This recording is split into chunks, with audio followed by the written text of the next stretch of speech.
Ha sido largo el viaje, pero al fin llegué.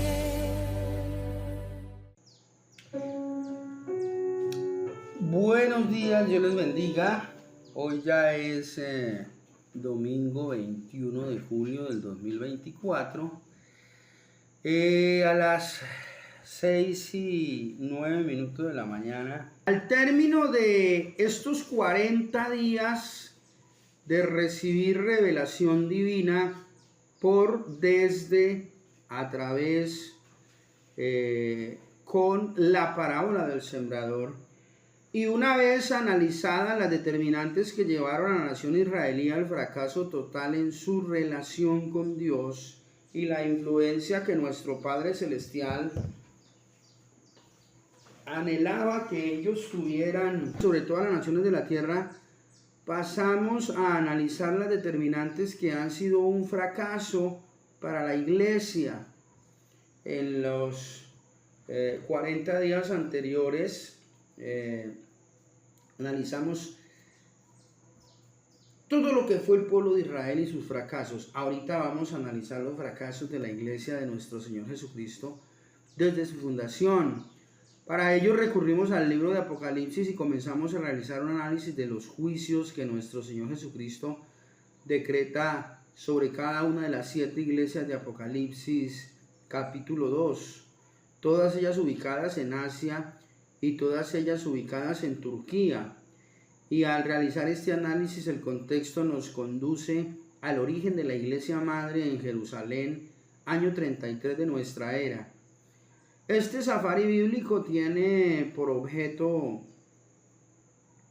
realizar un diagnóstico muy real sobre los errores que comenzó cometiendo la Iglesia Universal de nuestro Señor Jesucristo desde sus inicios. Desde su fundación en Jerusalén,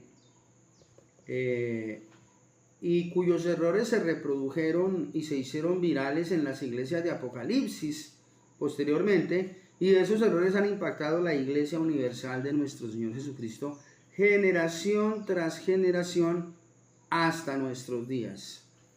Al hacer este diagnóstico, lo que pretendemos es poder hacer la transición de Mateo a Marcos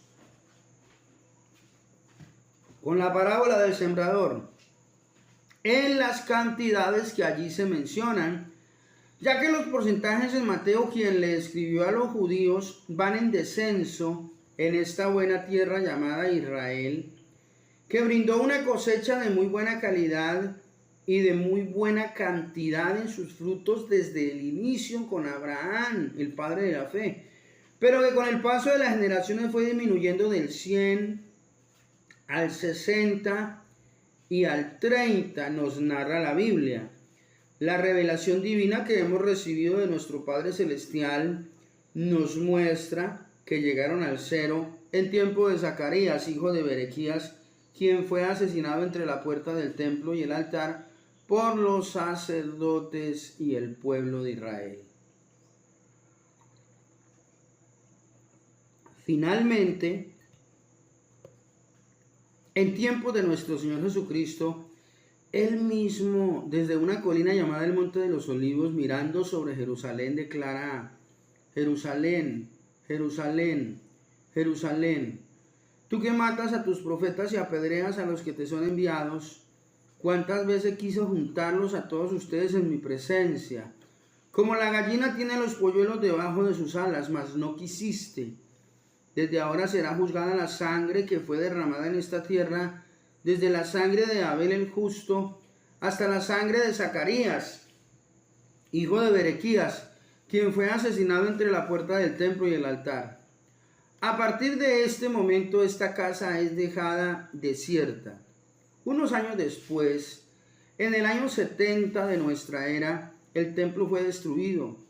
Jerusalén fue arrasada por el asedio del ejército romano bajo el mando del general Tito, por orden del César, y la nación israelí fue dispersada hasta los confines de la tierra, en cumplimiento de las maldiciones de Deuteronomio capítulo 28, versículos 63 al 67. Todo lo anterior fue profetizado por nuestro Señor Jesucristo en Mateo 24. De toda esta información ya hemos hecho un análisis detallado y exhaustivo en este devocional hasta el día de hoy, pero no pretendemos quedarnos en Mateo, sino a través de la misma parábola del sembrador pasar a Marcos, donde las cantidades van en aumento del 30 al 60 y al 100 por 1, y esto ocurre porque Marcos le escribe a los romanos. Debemos entender que hay actitudes del pueblo romano que, aunque ignorantes de Biblia, agradaron a Dios. Y en la medida en que los romanos conocieron la palabra, como el centurión romano Cornelio, quien fue el primer gentil que recibió el bautizo del Espíritu Santo, y como tantos funcionarios, soldados y ciudadanos del Imperio Romano, al dar su paso de fe, sentaron las bases para la difusión del cristianismo en todo el universo conocido, lo cual era la divina, preciosa y perfecta voluntad de nuestro buen Dios.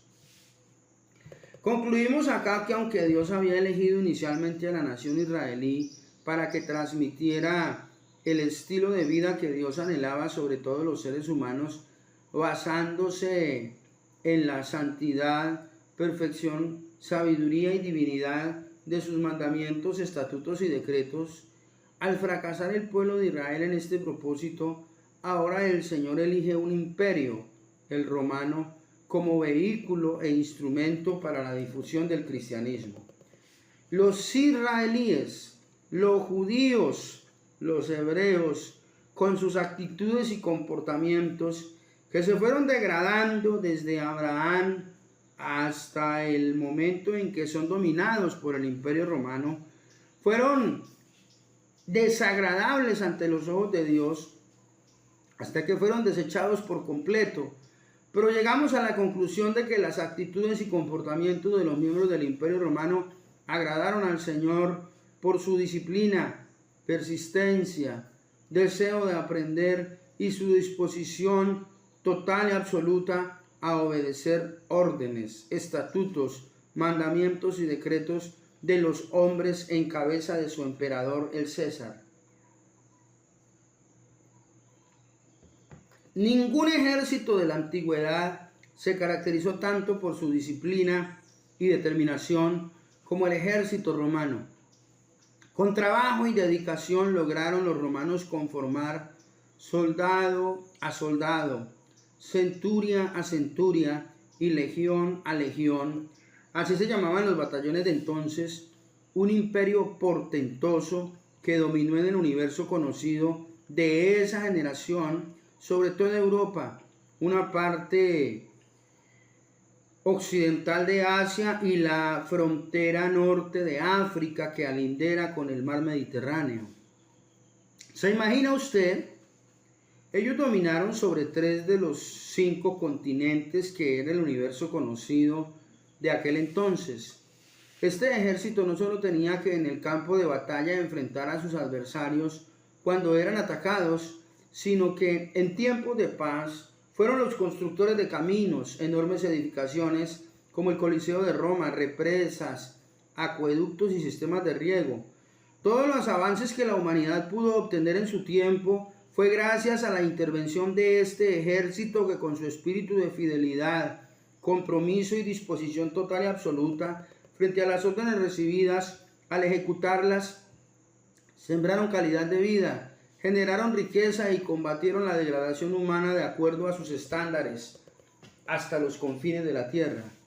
El ejército romano representaba el espíritu del imperio y siempre triunfó por su disciplina, perseverancia y determinación, valores que en la cultura judía habían entrado en completa decadencia. Mire usted que los judíos no podían obedecer las órdenes de Dios, y no podían porque no querían. Pero los romanos estaban completamente comprometidos con la obediencia a las órdenes del César o de su inmediato superior. Este compromiso y esta disposición fue lo que nuestro Padre Celestial valoró desde el cielo para hacer de este imperio el vehículo, el instrumento a través del cual el cristianismo llegaría hasta los confines de la tierra. En conclusión, lo que Dios vio desde el cielo es que los judíos ya no lo querían obedecer a Él. Y si uno no quiere obedecer, no puede. Al fijarse en los romanos, le encantó la disposición y la disciplina con perseverancia con la cual los romanos obedecían sus propias leyes, estatutos y decretos humanos.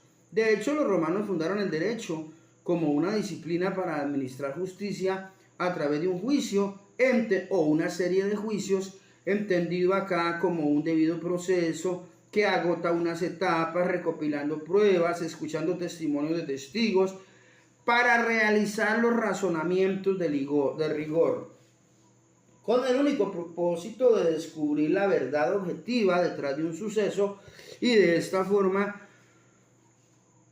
al final, el conocimiento de esta verdad les llevará a decidir en todo conflicto de intereses quién era la víctima y quién era el victimario, quién era el culpable y quién era el inocente. Y de la misma forma que con toda rigurosidad adelantaban estos juicios, aplicaban justicia, ejecutaban penas y condenas ejemplificantes para evitar que la degradación humana al interior del imperio amenazara con el mismo. En este punto de la reflexión, llegamos a la conclusión de que los judíos desobedecían a Dios, pero los romanos obedecían a los hombres, tanto al César como a sus superiores jerárquicos inmediatos. En la naturaleza romana existía la convicción profunda de que obedecer los estatutos y decretos de su imperio era un asunto de vida o muerte. Para el pueblo de Israel esto ya no era así en relación con los estatutos y decretos de nuestro Dios. Esta es una de las razones principales por las cuales nuestro Padre Celestial escoge al Imperio Romano, no solo para que dentro de su dominio nazca nuestro Señor Jesucristo y crezca, sea juzgado y finalmente sentenciado a muerte y crucificado, sino para que dentro del Imperio Romano nuestro Señor Jesucristo resucite y sea predicado el Evangelio, aprovechando todas las ventajas que este imperio ofrecía para este propósito, ya que tenía un sistema de caminos y de correos humanos muy eficiente. A través del Imperio Romano con toda seguridad se iba a poder impactar con el Evangelio y el cristianismo hasta los confines de la tierra. Continuando con este análisis detallado que hemos venido realizando de la parábola del sembrador en sus cantidades, en los evangelios de Mateo, donde van en descenso, y de Marcos, donde van en ascenso, concluimos que estas cantidades tienen que ver con el grado de intensidad en el apasionamiento de esta relación de amistad que el pueblo tiene con nuestro Padre Celestial, y al mismo tiempo estas cantidades representan también el grado de impacto que la nación logró tener sobre las naciones de la tierra en el universo conocido de cada generación. Para el caso de los judíos, desde Abraham. Para el caso de los romanos, desde nuestro Señor Jesucristo. El padre de la fe, Abraham. Acá concluimos que si las cantidades en el Evangelio de Mateo van en descenso, es porque la nación de Israel, partiendo desde Abraham, cada vez estuvo menos relacionada, más separada y más distante de nuestro Padre Celestial. Cada nueva generación, partiendo desde Abraham hasta llegar al tiempo en que nuestro Señor Jesucristo se manifiesta físicamente sobre el territorio israelí, los judíos están menos dispuestos a ser obedientes a los estándares de calidad manifestados en estatutos, mandamientos y decretos que el pueblo de Israel heredó de nuestro Padre Celestial y no quiso obedecer. Tanto así que en tiempos de nuestro Señor Jesucristo, el pueblo de Israel, aunque vive en su territorio, no tiene rey, ni tampoco tiene ejército, y ha sido completamente dominado y subyugado por el Imperio Romano. El ejército romano humillándolos y ultrajándolos con el cobro de altos impuestos, sin que los israelíes pudieran hacer absolutamente nada al respecto. Dicho de otra manera, el rey que tiene Israel en la generación de Jesús es extranjero, el César. Y el ejército que tiene el romano, además de ser extranjero y estar dentro de su territorio, es su enemigo. En relación con nuestro Señor Jesucristo, el distanciamiento entre Dios y el pueblo de Israel se refleja en la afirmación de nuestro Señor Jesucristo parado sobre una colina llamada el Monte de los Olivos, que al mirar a Jerusalén en la distancia declara a voz en cuello a manera de endecha y lamento: Jerusalén, Jerusalén, Jerusalén, tú que apedreas a tus profetas y matas a los que te son enviados. No sabes cuánto tiempo hace que he querido tenerlos a todos ustedes en mi presencia, como la gallina tiene a los polluelos debajo de sus alas, mas no quisiste. Desde ahora será juzgada la sangre derramada en esta tierra, desde la sangre de Abel el justo hasta la sangre de Zacarías, hijo de Berequías, quien fue asesinado por ustedes entre la puerta del templo y el altar. Esta afirmación de Jesús refleja la tristeza, la angustia y la ira de nuestro Padre Celestial con su pueblo, el pueblo de Israel. El pueblo al que en antaño le confió la salvaguarda de sus leyes, estatutos y decretos, para que fueran un reino de sacerdotes muy especial sobre todos los reinos de la tierra, para que fueran la sal de la tierra y la luz de las naciones. Pero Israel nunca quiso cumplir con esta misión, con este cometido, con estos anhelos y deseos que existían en el corazón de nuestro Padre Celestial.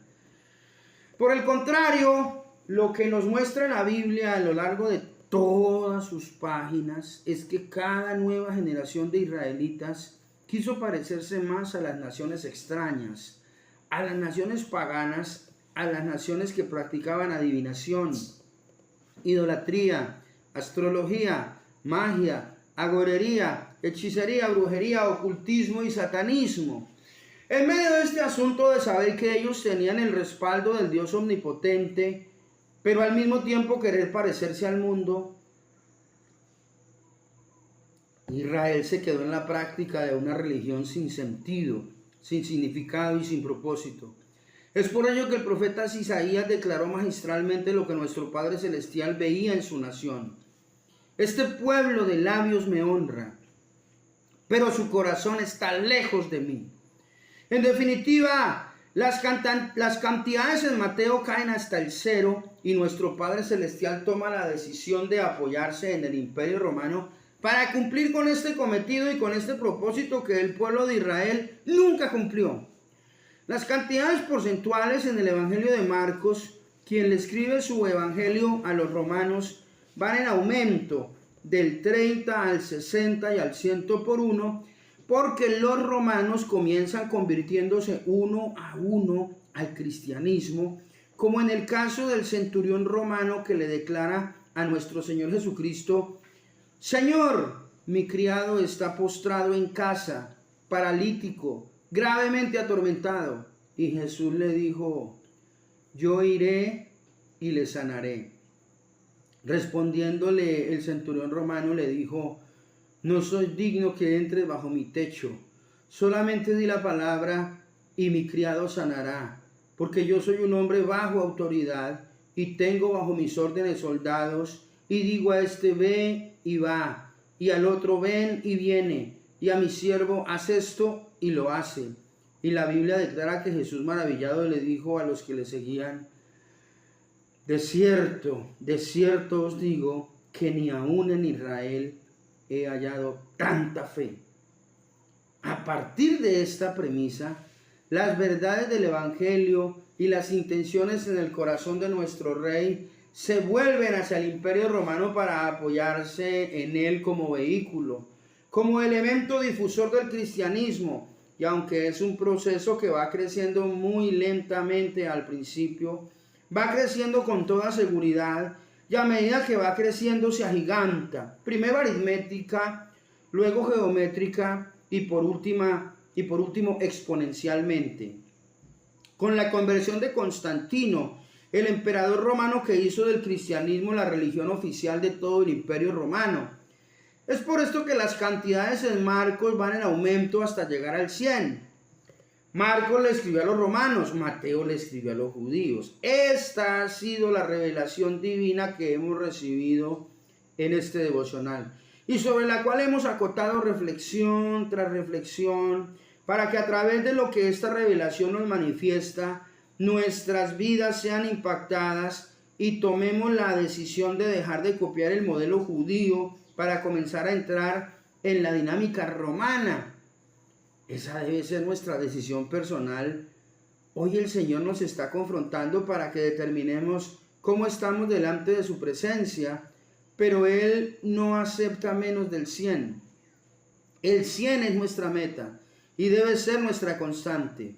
En este proceso Él nos ha llevado a Apocalipsis capítulo 2 y nos ha confrontado con la iglesia de Éfeso, a la que le declara: tienes muchas cosas buenas que me agradan, y las menciona en Apocalipsis capítulo 2, del versículo 2 al 4, pero en el versículo 5 le dice: pero tengo contra ti que has dejado tu primer amor. Este primer amor es el 100 que nunca debemos abandonar, que nunca debió abandonar el pueblo de Israel, que siempre buscó el imperio romano, primero inconscientemente y luego conscientemente en un proceso gradual de crecimiento espiritual. Este 100 que nunca debe abandonar la iglesia de Éfeso, que nunca debemos abandonar nosotros, y que si lo hemos abandonado, el Señor nos dice hoy a nosotros lo mismo que a la iglesia de Éfeso. Recuerda por tanto de dónde has caído, arrepiéntete y haz las primeras obras, porque si no, vendré pronto a ti y quitaré tu candelero de su lugar. A continuación, el Señor Jesucristo le sigue declarando a la iglesia de Éfeso: pero tienes esto, que aborreces las obras de los nicolaitas, las cuales yo también aborrezco. Nos encontramos entonces acá con un nuevo término que nos impulsa a continuar adelante analizando los errores que cometió la Iglesia Universal de nuestro Señor Jesucristo en sus inicios.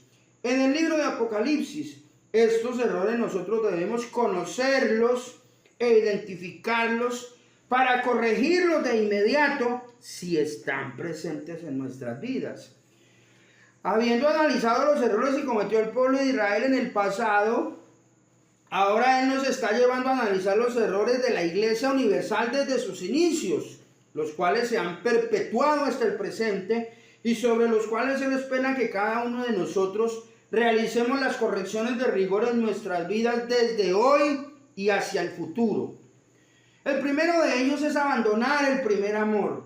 Esto se corrige con un arrepentimiento genuino y practicando las primeras obras.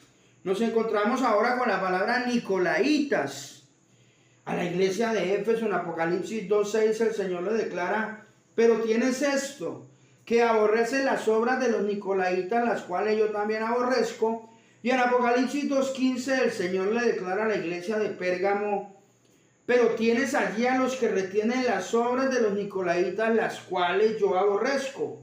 Vamos a analizar a partir de este momento este nuevo término, nicolaitas, con detalles, su origen, cuál era su doctrina, cuáles eran sus obras, cómo se difundió este movimiento dentro de la Iglesia Universal de nuestro Señor Jesucristo desde sus inicios y cómo la ha afectado hasta el día de hoy.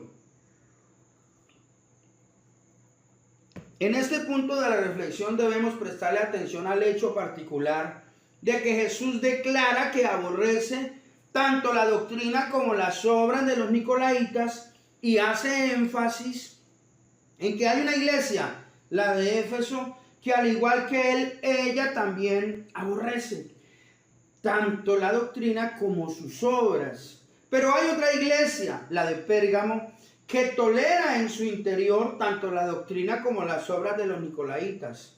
Concluimos acá que desde sus inicios en la Iglesia Universal de nuestro Señor Jesucristo han existido grupos de personas con corrientes de pensamiento que toleran lo que Dios aborrece. Graso, grave y grande error. Es nuestro deber como miembros de la Iglesia Universal de nuestro Señor Jesucristo estar de acuerdo con Él al aborrecer lo que Él aborrece y no caer nunca en el error de tolerar lo que Él aborrece. Para abordar con detalle este nuevo tema, los Nicolaitas, su doctrina y sus obras. A partir de este momento debemos dirigirnos ahora al libro de los Hechos de los Apóstoles, capítulo 6, donde en la iglesia primitiva aparece el crecimiento de la iglesia de nuestro Señor Jesucristo en Jerusalén, en el año 33. La iglesia está creciendo, cada día se convierten al cristianismo miles de judíos y miles de extranjeros. En el libro de los Hechos de los Apóstoles, capítulo 6, se nos menciona que los griegos murmuraron contra los hebreos porque las viudas de los hebreos eran desatendidas en la ración diaria, y se nos mencionan acá unas mesas cuando los apóstoles declaran: no es justo que dejemos la palabra de Dios para servir a las mesas. Lo que había sucedido hasta aquí, entrando en el contexto histórico, es que al predicarse el evangelio y hacer énfasis en el regreso del Señor Jesucristo para llevar a su iglesia al reino de los cielos, esta generación interpretó que este regreso podría ocurrir en cualquier momento del año 33 y en los años siguientes. Recordemos que en Hechos capítulo 1, el Señor Jesús, dando un mensaje con los pies puestos sobre la tierra, comienza a ascender al cielo como con un ascensor, pero sin ascensor, venciendo la fuerza de gravedad con su poder. Y frente a la mirada atónita de los presentes, el Señor sube, sube y sube. Y a medida que sube, continúa predicando las verdades del reino de los cielos e impartiendo la orden de que se vaya a predicar el evangelio por toda la tierra, hasta que es cubierto por la nube del cielo y desaparece. Fue tanto el impacto de esta experiencia en esta generación que ellos pensaron que Jesús volvería en cualquier momento en esta generación, y en un arranque de histeria colectiva comenzaron a salir de sus bienes materiales. Y la Biblia declara en Hechos 4 y 5 que las personas vendían sus propiedades, sus heredades, y traían el precio de las heredades y de sus propiedades para poner toda esta riqueza material a los pies de los apóstoles. Este hecho fue algo, ya lo analizamos acá, que nunca debió haber ocurrido. Los apóstoles debieron haber frenado esta histeria colectiva y haberle pedido al pueblo que actuara con prudencia. El pensamiento que reinaba en esta generación es que si en cualquier momento Jesús venía por la iglesia para llevarla al reino de los cielos, como les había prometido en el Evangelio de San Juan, capítulo 14, versículos 2 y 3, que a la letra dice lo siguiente: en la casa de mi Padre muchas moradas hay. Si así no fuera, yo os lo hubiera dicho. Voy pues a preparar lugar para vosotros. Y si me fuera y os preparar el lugar, vendré otra vez y os tomaré a mí mismo, para que donde yo estoy, vosotros también estéis. Si esto es así, y Jesús regresaba desde el cielo por la iglesia en esa generación, no tenía sentido tener posesiones materiales. Es por esto que las vendían y las traían a los pies de los apóstoles. El asunto en cuestión acá es que Jesucristo anunció su regreso, sí, por la iglesia, pero él nunca enfatizó que este evento iba a ocurrir en esa generación. De hecho, al hacer este devocional en pleno siglo XXI, hoy domingo 21 de julio, curiosamente, siglo XXI, 21 de julio del 2024, 20 siglos después de los hechos ocurridos en Jerusalén, él aún no ha regresado. Está que regresa así, y por eso nos estamos preparando para ello. Vea usted lo que sucede cuando existen las malas interpretaciones o las interpretaciones sesgadas de la información con que contamos. En este devocional hemos repetido hasta el cansancio, y no nos cansaremos de repetir, que para interpretar correctamente la información de la Biblia, primero debemos contar con un conocimiento bíblico amplio y suficiente. Luego debemos contar además con el conocimiento de los contextos de los textos objeto de estudio o de reflexión. El contexto es el ambiente del texto bíblico dentro de la Biblia y dentro del ambiente orgánico, histórico y social en que se escribió ese texto. Tercero, el conocimiento del texto bíblico y del contexto o el ambiente del texto nos brindará la información básica necesaria para obtener una interpretación correcta de esta información. Cuarto, con la información correcta de los textos y contextos y con la interpretación correcta de los mismos, obtendremos la revelación divina de nuestro Padre Celestial, entendida acá como lo que hay en la mente y en el corazón de Dios, que es su deseo compartirlo con los hombres. Y este devocional es modelo y ejemplo de esa dinámica. Aquí leemos el texto, vamos a explicar el contexto, interpretamos correctamente la información y el Señor de ñapa nos ha venido regalando revelación divina. Y esto no va a parar, para que su merced le avise a los que no se conectaron hoy. Mientras esto no suceda en su vida, esto del texto, del contexto, de la interpretación correcta y de la revelación divina, mientras esto no suceda en su vida, por favor, quédese quieto, quédese quieta. No decida en su voluntad humana nada sobre asuntos y tópicos trascendentales que involucran el futuro suyo y el de su familia. Los apóstoles, fue la revelación divina que recibimos acá, quisieron con toda esta riqueza emular e imitar lo que sucedió en el desierto cuando el Señor Jesús multiplicó unos pocos panes y unos pocos peces para dar alimentación a una multitud de aproximadamente 5,000 hombres, sin contar las mujeres y los niños. Ellos quisieron en Jerusalén imitar, emular y reproducir esta experiencia alimentando a la multitud en Jerusalén. No en un desierto, sin un milagro, sino con dinero ajeno. Craso, grave y grande error. En este contexto, en medio de las mesas, en medio de la logística para dar alimentación permanente a una multitud de desconocidos que llegaban al templo en Jerusalén a escuchar del labio de los apóstoles las buenas nuevas del plan de salvación de Dios para el hombre pecador, estas multitudes eran alimentadas físicamente de la mesa de los apóstoles. Una mesa que era servida y puesta permanentemente a disposición de esta multitud, cuyo costo se financiaba con recursos ajenos, en dinero o en especie. Allí aparece Nicolás, en Hechos capítulo 6, versículo 5. Los apóstoles declararon a la multitud en Hechos 6:3, escojan entre ustedes varones de virtud. Note usted este detalle. Le dicen a la multitud, buscad hermanos de entre vosotros. ¿Se imagina usted a una multitud haciendo una elección del personal aparentemente apropiado para ser ayudante de los apóstoles en medio de este caos y de esta confusión? Y que en esta elección que hace la multitud ni siquiera se mencione la palabra oración. Esto es un acto completamente improvisado.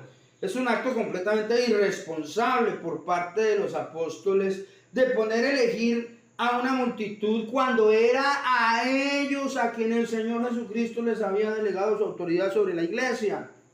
En definitiva, esto lo que nos demuestra es que los apóstoles para este entonces ya habían dejado de orar. Y por esta ausencia de oración en sus vidas fue que precisamente ellos permitieron que esta histeria colectiva se apropiara del pueblo para que la multitud vendiera sus posesiones, sus heredades y trajera estas riquezas para ponerlas a los pies de ellos. Si los apóstoles hubiesen mantenido este espíritu de oración y dependencia total y absoluta de nuestro Señor, como lo practicaron al principio de su ministerio, nunca hubieran cometido este error. Pero en Hechos capítulo 6 se nos muestra un apostolado carente de oración, que ya no tiene la dirección del cielo para dirigir los destinos de la iglesia. Ellos ni siquiera le dijeron a la multitud, escojan ustedes los posibles candidatos y nosotros oraremos para que Dios los elija de acuerdo a su divina, perfecta y preciosa voluntad. Pues la iglesia de nuestro Señor Jesucristo es una institución que Él mismo estableció sobre la faz de la tierra para que a través de ella se manifieste sobre los hombres la voluntad de Dios. La iglesia de nuestro Señor Jesucristo no debe ser manejada por la voluntad humana, sino por la voluntad divina de nuestro Padre Celestial, y para ello la voluntad humana debe rendirse completamente a la voluntad divina de nuestro Padre Celestial en oración. Recordemos que en el capítulo 2 del libro de los Hechos, los apóstoles oraron a nuestro Padre Celestial para que Él les mostrara quién debía reemplazar a Judas Iscariote, el que se había ahorcado. Ahí el Señor, después de orar, le respondió con señales, y en el acto Matías ingresó al grupo de los 12 llenando la vacante de Judas. Esto sucedió en Hechos 2. Allí sí hubo oración por parte de los apóstoles y Dios les respondió. Pero en Hechos capítulo 6, lo que hacen los apóstoles es decirle a la multitud: escojan entre ustedes por poco, y los apóstoles le piden también a la multitud que hubieran elegido al sucesor de Judas. Si ellos oraron para que Dios los dirigiera con el asunto de llenar la vacante de Judas, también tenían que haber orado por sus ayudantes o diáconos, en caso de que realmente los hubieran necesitado. La revelación divina que el Señor nos ha regalado acá es que no era necesario nombrar ayudantes o diáconos para la iglesia, porque estas mesas con las cuales los apóstoles estaban brindándole alimento a la gente en Jerusalén no habían sido planeadas en el reino de los cielos. Nunca hicieron parte de la agenda divina de nuestro Padre Celestial. Y por lo tanto era necesario, sí, con urgencia, buscar unos ayudantes, pero para sacar esas mesas del templo en Jerusalén y meterles candela. Porque estas mesas no hacían parte de la agenda divina de nuestro Padre Celestial. Todo esto es un acto completamente improvisado en medio del caos y la confusión que se generó entre los apóstoles por su ausencia de oración, por no tomar las decisiones de rigor a tiempo, en el orden, en el sentido, significado y propósito que nuestro Padre Celestial tenía agendada para su iglesia universal. Como si fuera poco, los apóstoles delegan sobre la multitud esta responsabilidad de escoger el personal que pasaría a formar parte del cuerpo de Cristo con alguna autoridad y función al interior de la iglesia. Los apóstoles no podían delegar absolutamente nada sobre nadie, mucho menos sobre una multitud de desconocidos, porque hay cuestiones en nuestras vidas que no se le pueden delegar a terceros. Yo, por ejemplo, no puedo delegarle a otra persona la crianza de mis hijos. Yo no puedo delegarle a otra persona el bienestar de mi matrimonio, el bienestar de mi familia, mi consagración delante de la presencia del Señor, mi desarrollo espiritual o la salvación de mi alma. Estas son responsabilidades que el Señor delegó sobre mí y son indelegables a terceros. Era sobre los 12 que el Señor había delegado su autoridad, y ellos no podían delegar esta autoridad sobre cualquiera, mucho menos bajo el veredicto que ellos mismos le pronunciaron a una multitud de desconocidos: escojan entre ustedes. El Señor había delegado su autoridad únicamente sobre los apóstoles para que pastorearan a su iglesia y la dirigieran bajo la dirección divina de Él en oración. Esto de las mesas y ahora esto de los ayudantes o diáconos que son elegidos por la multitud precisamente para atender estas mesas son actos completamente improvisados y completamente irresponsables por parte de los apóstoles frente a la autoridad delegada en ellos por nuestro Señor Jesucristo. Todo esto nunca fue censurado al interior de la iglesia. Déjeme censurarlo hoy a mí y poner en evidencia este craso, grave y grande error que cometieron los apóstoles, poniéndolo a su merced como testigo. No sé si yo sea el único o uno de los pocos que lo hace. Simplemente quiero dejar en evidencia que nunca nadie censuró este acto al interior de la iglesia, porque fueron los apóstoles quienes dieron estas órdenes. Primero, de permitir la instalación de unas mesas en las inmediaciones del templo y al interior del templo en Jerusalén para alimentar a una multitud de una forma permanente con recursos ajenos. En ninguna parte de la escritura el Señor registra que esto debía hacerse. Y luego la de la elección por parte de una multitud de los ayudantes que iban a colaborar en la atención de estas mesas. Todo esto motivado por la frase emitida por los apóstoles a esta multitud: escojan ustedes. Los apóstoles debían limitarse bajo la autoridad de nuestro Señor Jesucristo, que Él les delegó a predicar el Evangelio, sanar enfermos, anunciar las buenas nuevas de salvación a los pecadores y liberar cautivos por Satanás y sus demonios. Mire esta revelación tan bonita que el Señor nos regaló acá.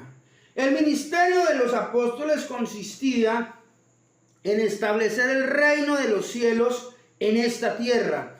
Para eso vino nuestro Señor Jesucristo, Él personalmente del cielo a la tierra, y antes de regresar Él al cielo, nuestro Señor les delegó su autoridad a los apóstoles como sus representantes en la tierra, para que continuaran ellos en esta generación con esta tarea, la de establecer el reino de los cielos, el reino de Dios, la voluntad de Dios en esta tierra sobre los hombres.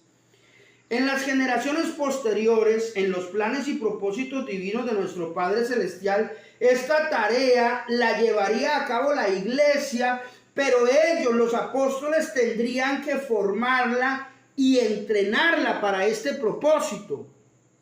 Ellos nunca recibieron por parte de nuestro Señor Jesucristo la orden de alimentar a nadie físicamente en el templo de Jerusalén.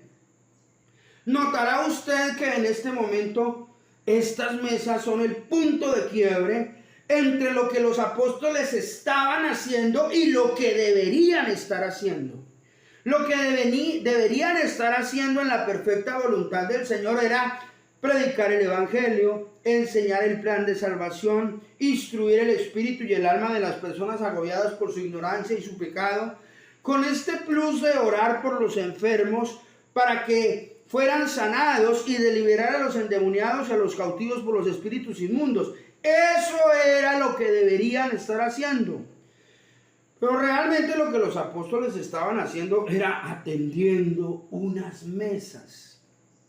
Y esto lo sabemos porque la afirmación de ellos en Hechos 6:3 fue: no es justo que dejemos la palabra de Dios para servir a las mesas. O sea, que alcanzaron a participar con sus manos en este servicio, poniéndose como modelo y dándole inicio a esta dinámica de las mesas dentro del templo en Jerusalén. Pero se fueron dando cuenta poco a poco que por estar haciendo algo a lo que nunca los mandaron, estaban abandonando la palabra, su ministerio, la función que se les delegó.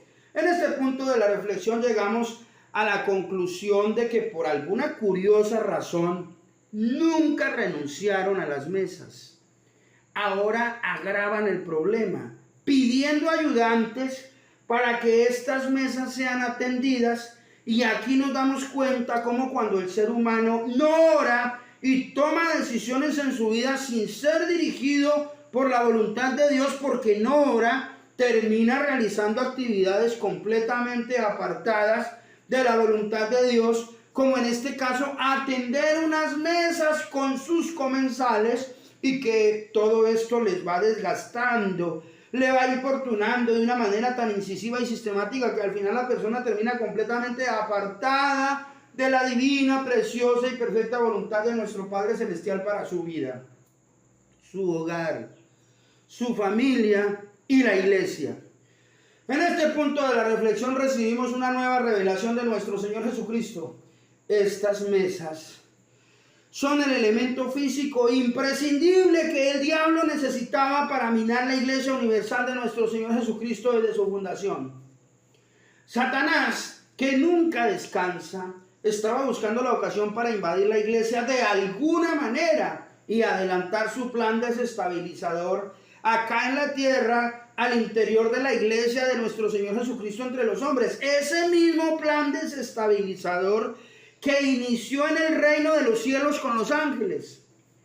Y en estas mesas Satanás encontró la oportunidad perfecta que él estaba buscando para hacer daño al interior de la iglesia, creando conflictos, enemistades, pleitos, celos, iras, contiendas, disensiones y divisiones entre los cristianos.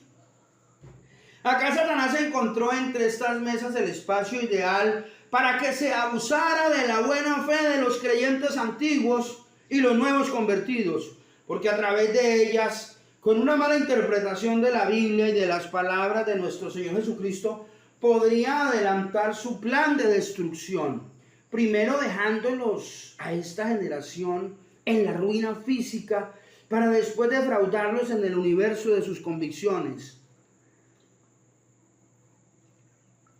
¿Qué fue lo que realmente logró hacer con esta generación?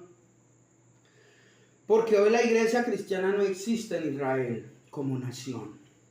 Allí se fundó la iglesia.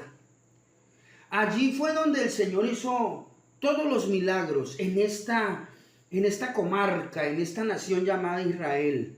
Jesús se encargó de recorrer a pie por cada uno de los poblados de Jerusalén hasta el último rincón, para que no quedara un rincón en Israel que él no visitara y ocurrieran milagros y escucharan de labios del Creador la predicación del Evangelio, de estas buenas nuevas de salvación.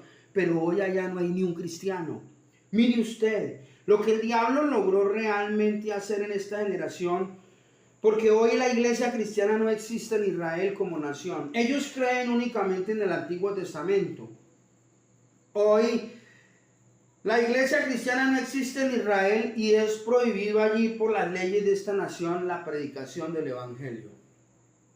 Aparentemente, estas mesas tienen un propósito muy humanitario, muy trascendental, muy loable, muy bueno. Estas mesas ante la mirada de los hombres, oiga, aún hoy son vistas con buenos ojos por los cristianos. Pero ante la mirada de Dios, y esta es la revelación que el Señor regaló acá, que ve más allá de lo que puede ver el hombre, nuestro Padre Celestial fue testigo presencial de cómo Satanás invadió la iglesia desde sus inicios, utilizando estas mesas como pretexto, apoyándose como siempre lo hace en una mala o pésima interpretación bíblica y con argumentos loables y muy convincentes, para primero quitarle sus posesiones materiales a esta primera generación de cristianos con el propósito de dejarlos en la ruina física y posteriormente hacerles sentir que habían sido engañados por los apóstoles y por lo tanto defraudados en su buena fe. ¿Cómo cree usted que se siente una persona que entrega todo lo que tiene frente a una promesa de valor? La promesa de valor acá es el regreso de nuestro Señor Jesucristo por la iglesia, pero que pasado el tiempo esta promesa de valor no se cumple y ahora esa persona se encuentra en la ruina física. Ha servido durante mucho tiempo dentro de la iglesia ayudando a atender estas mesas, pero está ayudando a atender las mesas ahora que ya no tiene nada, para por lo menos ahora poder tener acceso a un plato de comida para él y su familia.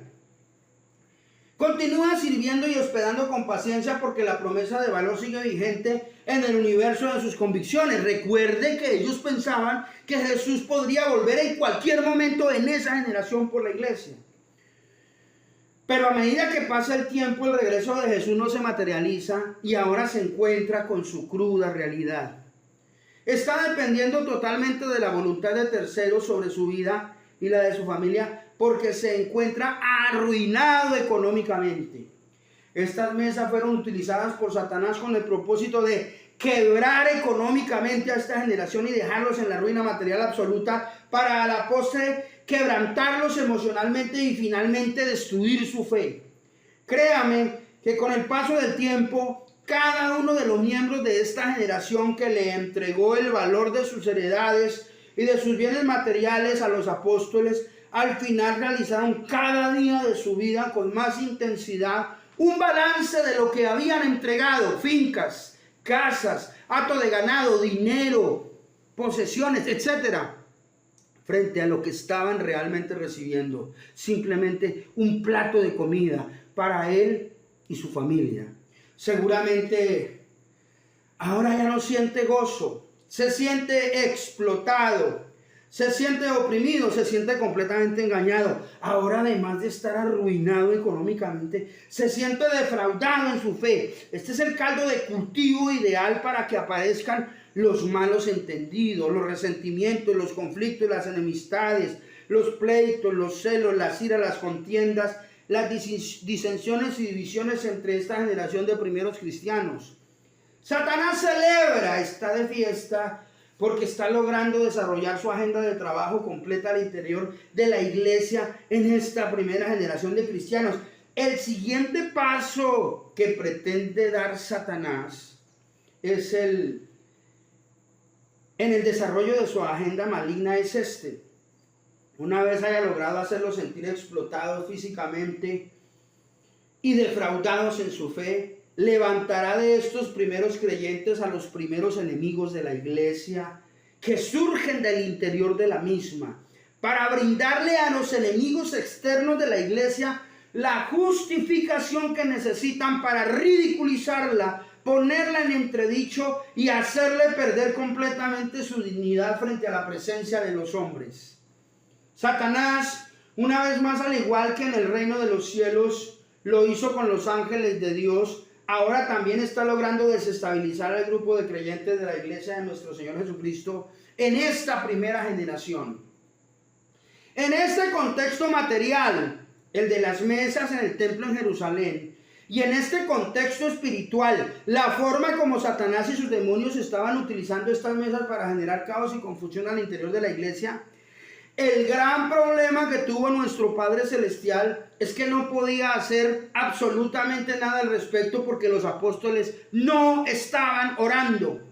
En este momento, en tiempo real, la comunicación entre él y sus discípulos está cortada. Nuestro rey, angustiado y con tristeza por lo que estaba ocurriendo con su iglesia, quiso transmitirle con urgencia la orden a los apóstoles de que estas mesas fueran destruidas y se acabara este desorden al interior de la iglesia en Jerusalén, pero desafortunadamente toda comunicación entre él y sus apóstoles estaba cortada. La señal del Wi-Fi espiritual se había caído hace tiempo.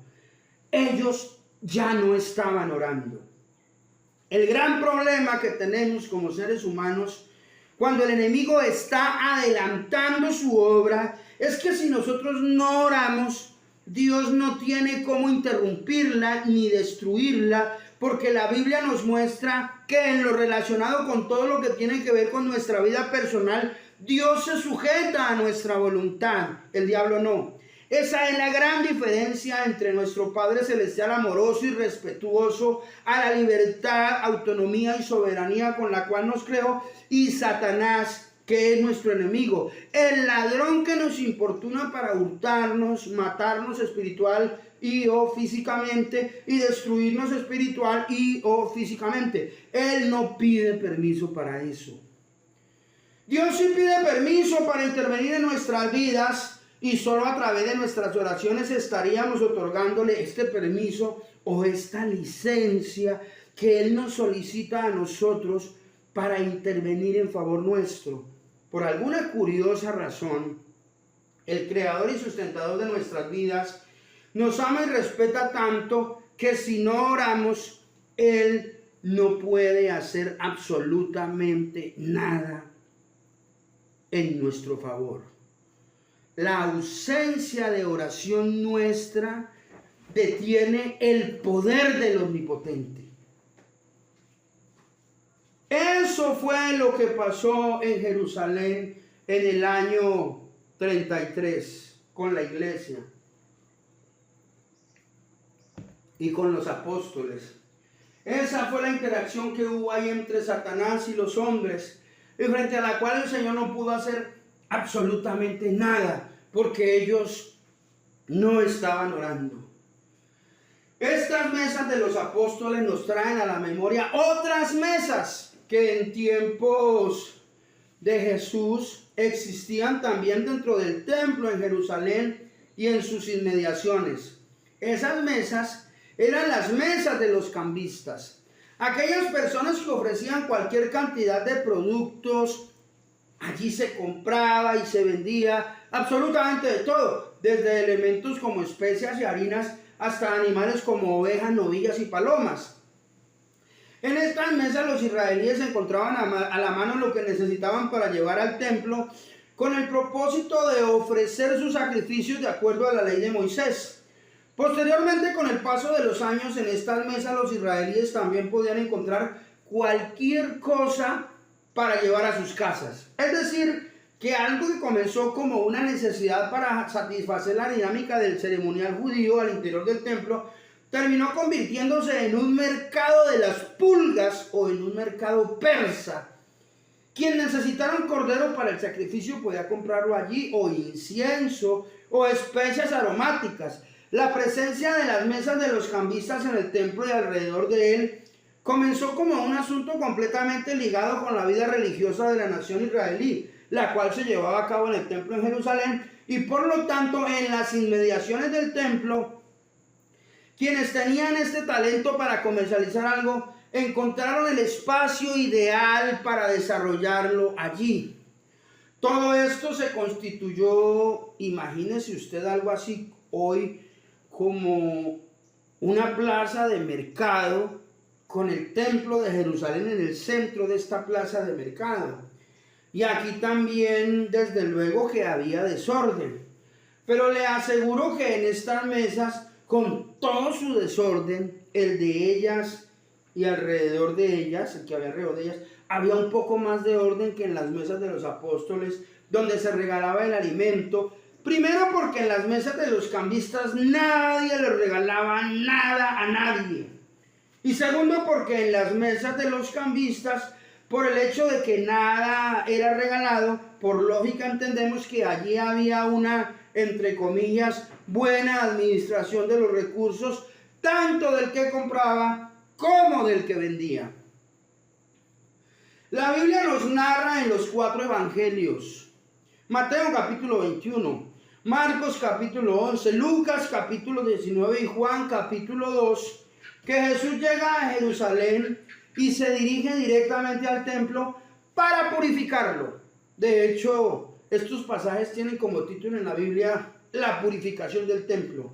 Y nos narran estos 4 evangelistas cómo Jesús hace un azote de cuerdas y llega airado y con violencia a echar fuete a los presentes y a desocupar el templo, volcando las mesas y las sillas de los cambistas, quienes en su concepto han contaminado el culto israelí con sus tratos comerciales. Porque Jesús airado declara esta frase: ustedes han convertido la casa de oración de mi Padre en una cueva de ladrones. Y lo que el Señor quiere expresar con esto es su dolor y su ira, porque el pueblo de Israel ha abandonado la fe, ha abandonado su consagración a Dios, ha abandonado el respeto y la honra que la presencia del Dios omnipotente se merece para ser dignificado y honrado en el único lugar que Dios consagró para él sobre la faz de esta tierra, como lo es el templo de Jerusalén. Los israelíes habían vuelto su corazón de Dios en pos del dinero. Quiero decir lo que voy a decir al afirmar esto en este momento a mi manera. Los israelíes ya no tenían su corazón en el templo, o sea que ya no tenían su corazón en Dios. Ellos tenían su corazón en la plaza de mercado que se había formado durante generaciones alrededor del templo, porque realmente el Dios de ellos era el dinero. Con esto lo que quiero decir es que para los israelíes el culto a Dios ya no era sinónimo de adoración, de alabanza, de arrepentimiento, de conversión y consagración a Dios. Para ellos el culto a Dios se había convertido simplemente en un pretexto que les permitía adelantar y desarrollar entre ellos tratos comerciales. porque allí había un ejercicio de compraventa de elementos, artículos y animales. Mira esta revelación tan bonita que el Señor nos regaló acá. Solo Dios sabe que si el corazón del hombre no ha sido limpiado por la presencia del Espíritu Santo, donde hay dinero, siempre habrá arrogancia, soberbia, altivez de espíritu, envidia, egoísmo y avaricia. Lo que por lógica desatará en relación del hombre con su prójimo pleitos, iras, celos, contiendas y disensiones. Por esta razón, Dios nunca quiso que existieran tratos comerciales ni antes del culto, ni durante el culto, ni después del culto a Él. Solo Dios sabe que desde que Adán y Eva probaron del fruto prohibido en el huerto del Edén en el corazón del ser humano, hay una inclinación a amar el dinero. Y este amor por el dinero compite en el corazón del hombre con su amor hacia Dios.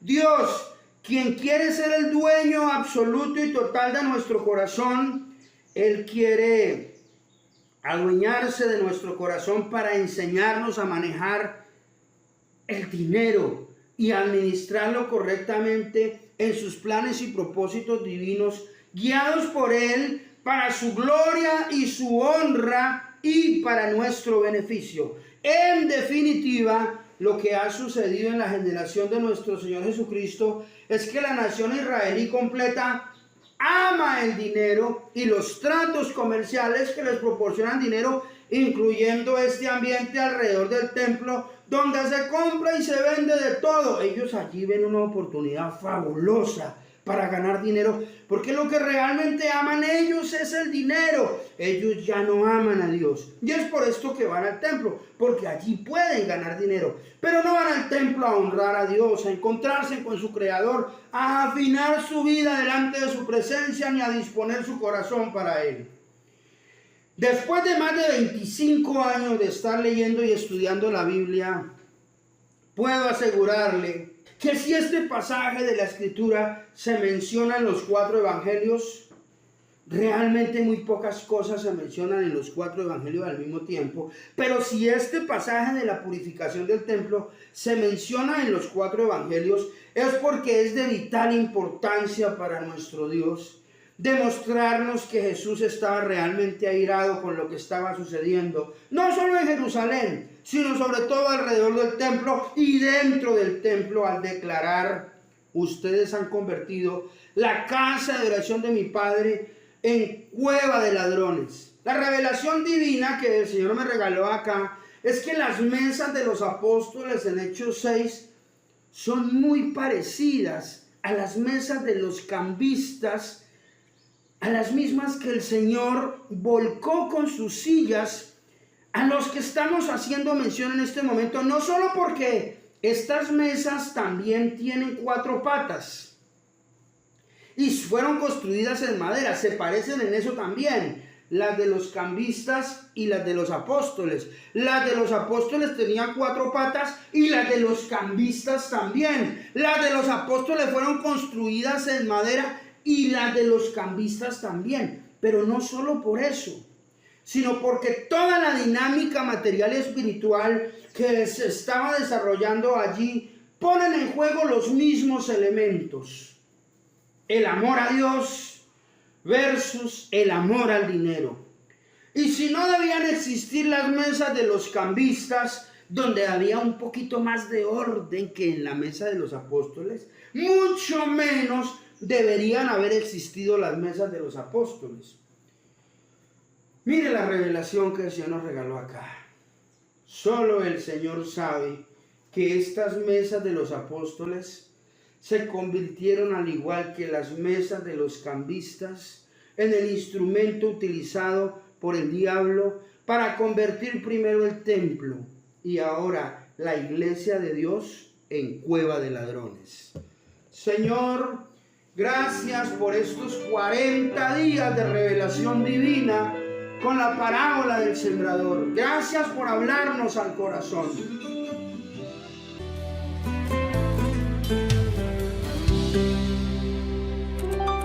Me dice que me ama Cuando escucho llover, me dice que me ama con un atardecer. Lo dice sin palabras, con las olas del mar. Lo dice en la mañana, con mi respirar.